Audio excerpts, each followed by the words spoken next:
Now let's take another look at those winning numbers. Remember, there are multiple ways to win. We'll see you back here Monday night. Good night, everyone. Live from Augusta, we're watching News 1226 at 11. Did Westminster win the GIAA 8-man state championship? Dan Booth will have that for us coming up. The GBI says a Thompson 13-year-old has died after being shot in the head. The Thompson Police Department says they responded to shots around 6:30 Tuesday night at a home on Anderson Avenue. When they arrived, they found the 13-year-old boy unresponsive. The case is still under investigation. A Fort Eisenhower Army spouse is charged with murdering her 11-month-old son.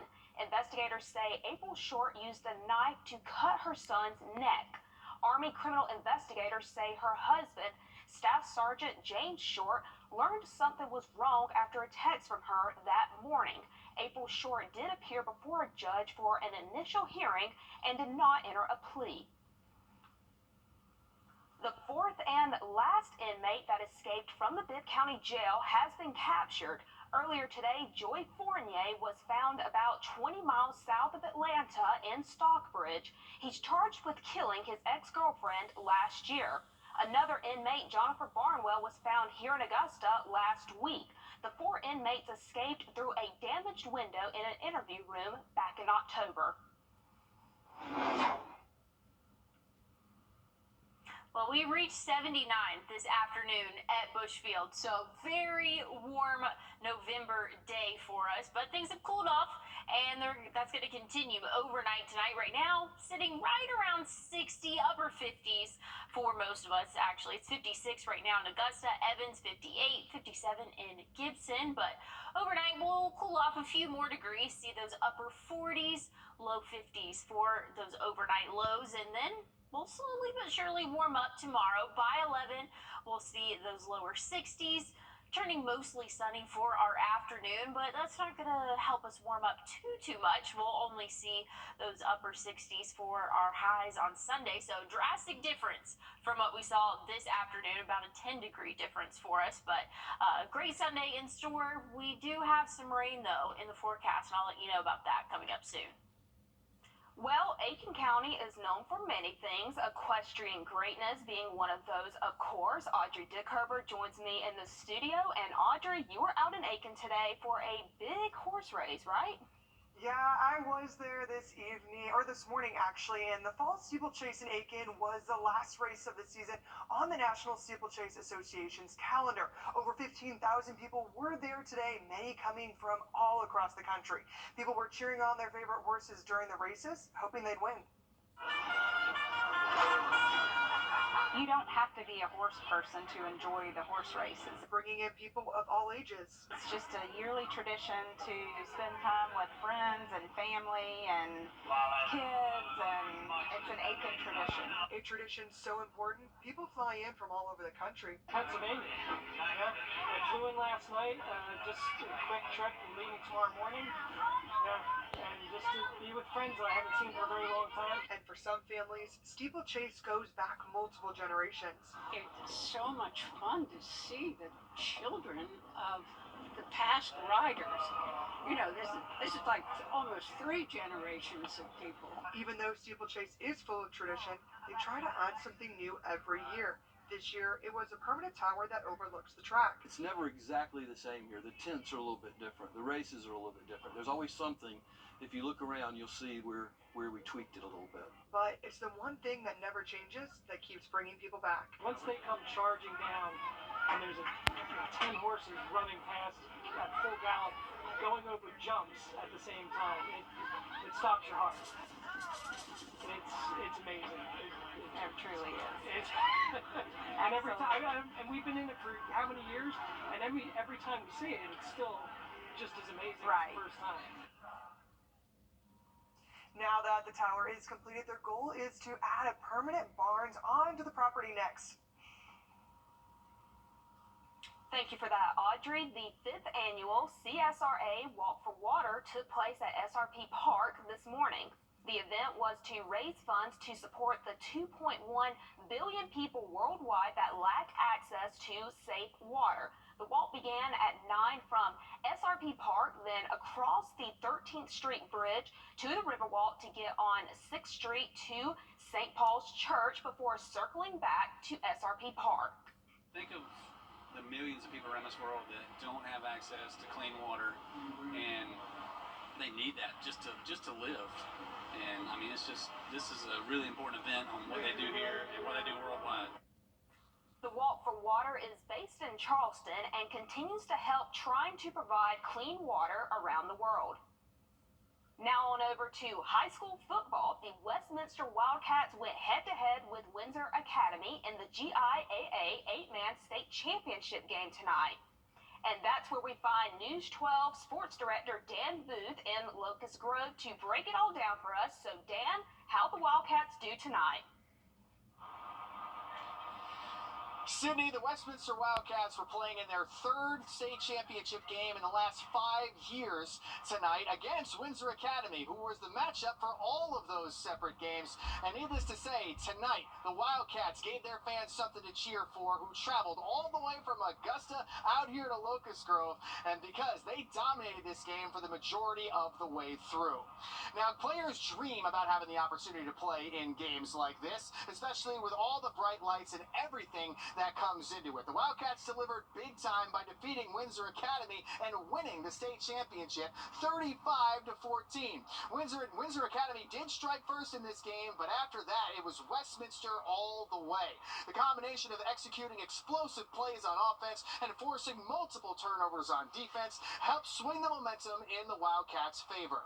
Once they got rolling, they never took their paws off the gas. Levi Murphy is the quarterback for Westminster. He had 3 passing touchdowns on the night. He also plays safety in this 8-man game, and he had 4 interceptions on defense. It's not often you talk about having a quarterback have more interceptions on defense than he does passing touchdowns, but that is exactly what happened tonight.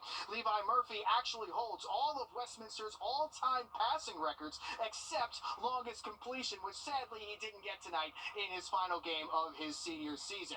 The Westminster Wildcats are your GIAA 8-man football state champions, and a special connection between father and son powered them to victory. He played his heart out tonight. It's just special being able to coach him through this and to be a part of this. Man, I love you. I'm proud of you. Been playing at Westminster since 6th grade. You know, my dad, been coaching me for a long time. And it's special to win this with all my brothers. We work hard every day at practice, make sure we give it everything we got. And this game reflected that. All of our players stepped up when we needed them. Everybody did their job. This is Westminster's first state championship victory since 2019 in those 3 tries that I mentioned. And when it comes down to it, I was speaking with the team and a bunch of the players and coaches after the game as well. And they were telling me that they're excited to see what this championship can do for their program moving forward as they continue to grow in 8-man football and become a little bit of a powerhouse around the Augusta area. So that's going to be a lot of fun to see how they do things moving forward. But for now, they are the GIAA 8-man state champions. Reporting from Locust Grove, Dan Booth on your side. And a big congratulations to those Westminster Wildcats. Certainly a night they're all going to remember for the rest of their lives. And a big special congratulations to all those seniors who played and cheered in their last high school football game. Thanks for that, Dan Booth. More details are being released about a shooting last night in New Hampshire where a state trooper was killed. More about him and the suspect next. Our First Alert has always given you the edge against severe weather. And now, with our new First Alert radar network, First just got even faster. This is the most advanced weather radar around, filling in the gaps that have plagued our area for years. With up to 10 times the resolution of other local radars and technology that can pinpoint right down to your street. No other station can provide you with this type of enhanced weather coverage. You'll only find it here, putting your family's safety first with the First Alert Radar Network. First just got faster. New information on a deadly shooting at a New Hampshire psychiatric hospital.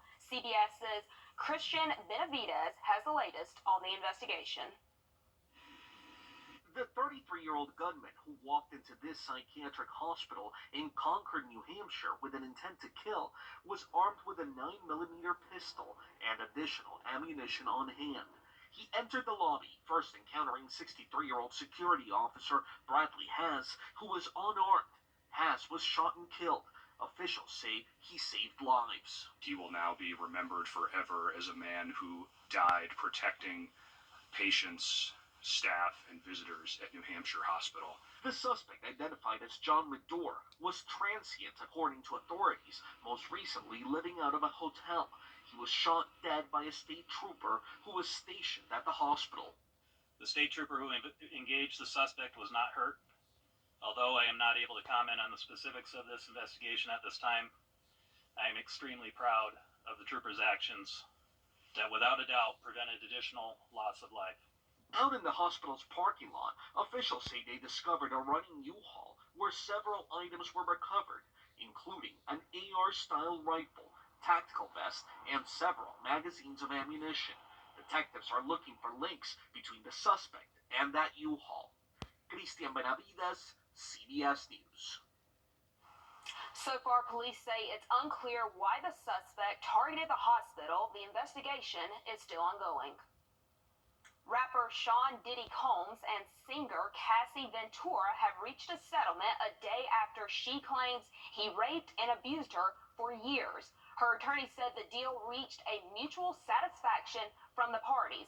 She filed the lawsuit in New York Thursday.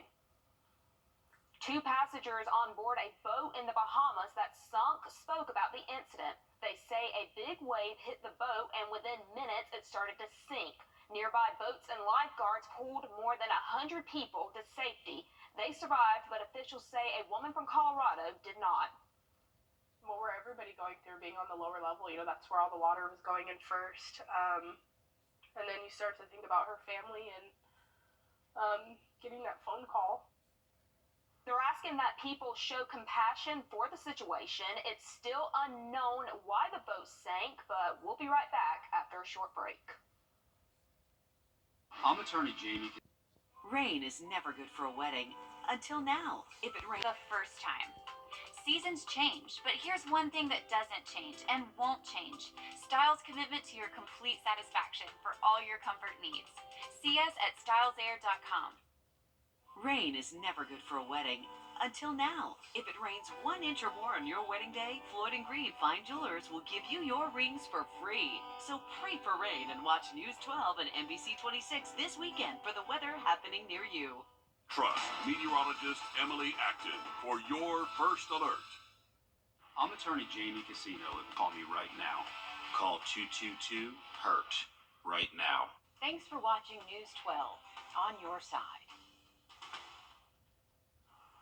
Dozens of piglets were set loose after a semi-truck overturned last night on I-75 in Ohio. State troopers were called to the ramp for reports of a semi overturned. Traffic cameras show officers and others trying to catch the animals. Officials say close to 1,900 piglets were on board. It's not known how many were recaptured. Emily, I don't know about you, but that is not something we see every day. My mouth has been open the whole time. Crazy. Every footage that they keep showing, I'm like, what in the world? And they're the little ones. They're so cute. Crazy. Definitely not something you see every day driving on the highway, but the weather today, driving outside, looked pretty nice. But what can we expect as we get into this holiday weekend? Things are looking good for the rest of our weekend now. When we get into the work week, things are going to change a little bit. But hey, we still have Sunday. It's going to be calm and cool. Cooler than what we saw today. Again, 79 for the high temperature this afternoon, but we'll cool off into the 60s, and that's kind of where we're going to stay for the next week, and that's around average. So things are looking a little bit cooler for us. Personally, do not like the 79 today, but some people love it. Anyways, looking at those current temps, seeing those middle and upper 50s. We'll cool off a few more degrees overnight tonight, bottoming out in those upper 40s, low 50s in some spots, but a little bit of cloud cover will come into play for our early morning hours tomorrow. Going partly cloudy again for our afternoon and evening, but things are staying dry for our Sunday, and that's going to continue into our Monday, starting off really not expecting any rainfall there. Partly cloudy sky conditions for us, but hey, once we get into Tuesday, that's when we can see a front start to move through. Here's Monday, early in the morning. Again, we're going to be dry and clear, but you can see some rain off to our west there, starting to cross into Alabama late Monday night. Then that's going to be headed our way early Tuesday morning, and that's going to last throughout the greater part of the day Tuesday, expecting those off and on showers, more on than off. Maybe a couple rumbles of thunder too. Not expecting any severe weather, but it's going to be a little bit more than just that light rain that we have been seeing the past few times that it has rained. So just kind of be prepared for that. It's going to be heavier at times for us. So again, that's going to be during our holiday week. Once we get into Friday, rain chances, I'm probably going to bump that down a little bit. I have 50%. It's looking a little bit drier for our Wednesday there, but hey, Thursday is looking solid. Going to be partly cloudy, 62, so you can still wear a sweater maybe for Thanksgiving dinner there. Friday, copy and paste. I know a lot of Black Friday shoppers, should be great weather for that. Saturday, not looking bad either. So really, I'm really pinpointing the rain chances for the greater part of the day Tuesday, and then maybe a little bit into our Wednesday. But the good news is for our holiday and our holiday weekend, things are looking really good, Sydney. Today, a new milestone for SpaceX. For a second time, it test-launched Starship, the biggest and most powerful rocket in existence, but the test ended with 2 explosions. Here's CBS's Mark Strassman. At 40 stories tall, Starship's a behemoth, lifting off in South Texas to wild cheering and high space voyaging expectations. Starship is through the period of greatest stress. The Starship's booster then separated from the spacecraft in a breathtaking maneuver called hot staging. Stage separation. Just 20 seconds later, the booster exploded. The Super Heavy booster has just experienced a rapid, unscheduled disassembly. The Starship's upper stage continued, reaching an altitude of 93 miles before it lost communication with SpaceX. Company founder Elon Musk watched in mission control as the ship self-destructed over the Gulf of Mexico. I would definitely classify this as a success. Former astronaut Garrett Reisman is a SpaceX advisor. He says many of the issues that caused Starship's first test flight to explode back in April were successfully fixed this second go-around. Now they know what the next set of problems are, and I'm optimistic that they'll go and fix those. The FAA has put a hold on future test flights as it oversees an investigation. But Reisman expects SpaceX will be ready to launch again soon. A lot's riding on a fully successful test flight. NASA wants to use the Starship as the upper stage of this rocket to carry astronauts down to the moon in its Artemis program. Artemis 3 is scheduled to land on the moon in late 2025, but today's failed launch could make that target harder to reach. A 23-year-old Taylor Swift fan died at the singer's Eras Tour concert in Brazil. Fans complained about the heat and lack of water. Officials say it happened yesterday as the woman got sick inside the venue and then later died at the hospital. The cause of death has not been announced, but fans say they could not take water into the stadium. Swift said on social media that she canceled her next show due to the heat and death. But as we head into break, here's a live look at the Sphere and your winning lottery numbers.